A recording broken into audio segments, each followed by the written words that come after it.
Assalamualaikum warahmatullahi wabarakatuh. Hi everyone. Today we would like to tell you about Association of Southeast Asian Nation, which seldomly called Asean. Hope you enjoy. On August 1967, the foreign ministers of Indonesia, Malaysia, the Philippines, Singapore, and Thailand has sat down together in the main hall of the Department of Foreign Affairs building in Bangkok, Thailand, and signed the document. By virtue of that document, the ASEAN was born. The five foreign ministers who signed it will subsequently be hailed as the founding fathers of ASEAN. The document that they signed will be known as ASEAN Declaration. In year 1984, Brunei Darussalam becomes the family of ASEAN, followed by Vietnam on 1995. In year 1997, two countries, which is Laos and Myanmar, becomes ASEAN family. The last country who joined ASEAN would be Cambodia in year 1999.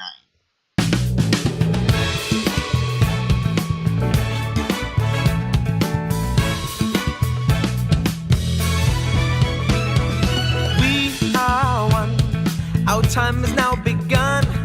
Open your eyes and see the change in you and me. Now as one, living under the sun. Hear the children sing, the hope their voices bring. One ASEAN, one vision, one people we can. Ignited, united, a brotherhood of man. One voice, one rhythm, in harmony we sing. Across generation, the ASEAN countries are engaged in a process to transform ASEAN into a real economic community. ASEAN leaders have now embarked the Southeast Asian Association to the next step of economic development that will bring the Southeast Asian people closer. The integration of ASEAN into an ASEAN economic community is based on four economic pillars. Single market and production base. The region as a whole must become a single market and production base to produce and commercialize the good and service anywhere in ASEAN. Competitive economic region. The region must emphasize on the competitiveness of its products and capacity for export. Equitable economic development. To receive the benefit of AEC, the people and the business of the ASEAN must be engaged into the integration process of AEC. ASEAN integration into the globalized economy. ASEAN must not be isolated, but an integrated part to the global economy. Family we stand.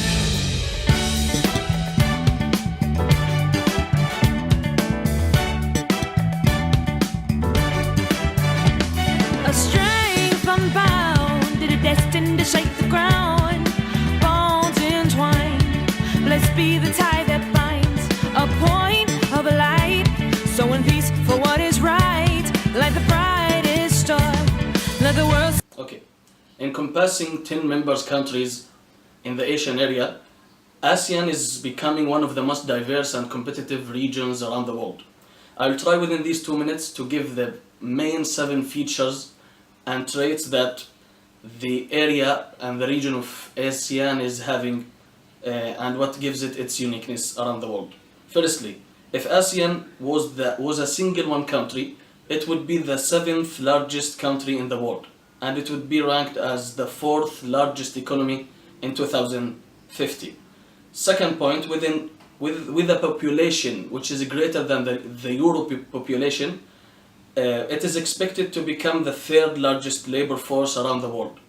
And as an indicator to its advanced customers, it has the largest Facebook community around the world recently.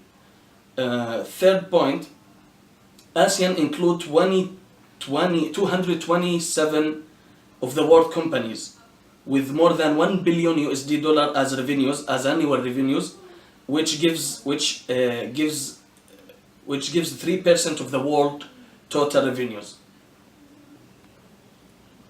Another point is the collective governmental debt, which is below 47% of the GDP that ASEAN countries have. In comparison to the US share of GDP and the UK share of GDP, which is 90% and 150%, which is truly bigger than the amount that ASEAN already achieved. Furthermore, ASEAN is the fourth largest exporting union and region around the world, directly after the EU, USA, and China. Furthermore, ASEAN is a diverse group with a difference in the average income 7 times more than the EU, in which gives it the advantage of sharing the common focus on jobs, prosperity, and public welfare. But in fact, within these main features that ASEAN have, the challenges are also existent. Political stability is not guaranteed recently due to the differences that these countries have internally, and the diversity is a true threat if not properly utilized. This could be good threat to the region's internal collaboration, and it was among the ambitions of ASEAN to have or to create its own national belonging or national identity, in which the citizens of this country would introduce themselves as a part or as belonging to ASEAN country or regions, not to their own countries, and which seems to be not achieved in the recent measures or measurement. So to conclude with the great advantage that ASEAN have achieved, yet there are many long-term challenges that need truly to be faced. One family, one nation, one vision.